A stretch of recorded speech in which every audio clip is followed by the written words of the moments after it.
শিক্ষার্থী আবু সাইদ সহ নিহত ৩৪ জনের পরিবারকে সঞ্চয়পত্র ও আর্থিক সহায়তা দিলেন প্রধানমন্ত্রী। গণভবনে প্রধানমন্ত্রীর সঙ্গে তারা সাক্ষাৎ করতে গেলে আবেগ আপ্লুত হয়ে পড়েন সরকার প্রধান নিজেও।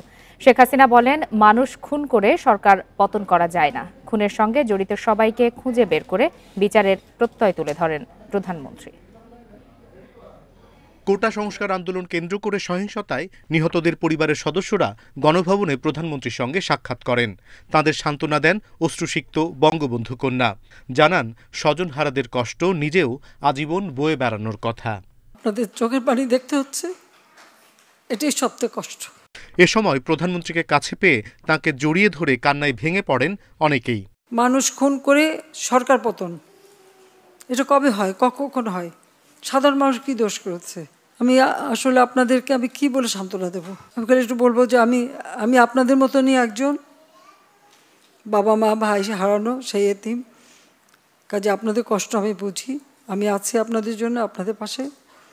আর আমার চেষ্টা থাকবে যারা এই খুনের সঙ্গে জড়িত খুঁজে বের করে তারা অবশ্যই যেন শাস্তি পায়, সেটাই আমার প্রচেষ্টা থাকবে, সেটাই আমি করবো। আপনাদেরও সাহায্য চাই।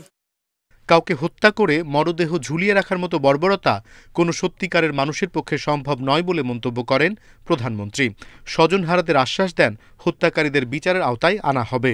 কারণ এইভাবে বারবার বাংলাদেশটাকে নিয়ে খেলা, এটা আর হতে দেওয়া যায় না। মানুষ মেরে লাশ ঝুলিয়ে রাখার মতো এই বর্বরতা, জানোয়ারের মতো ব্যবহার, এটা কি কেউ করতে পারে? এটা কি কোনো একজন মুসলমানের লাশ ঝুলায় রাখবে পা বেঁধে?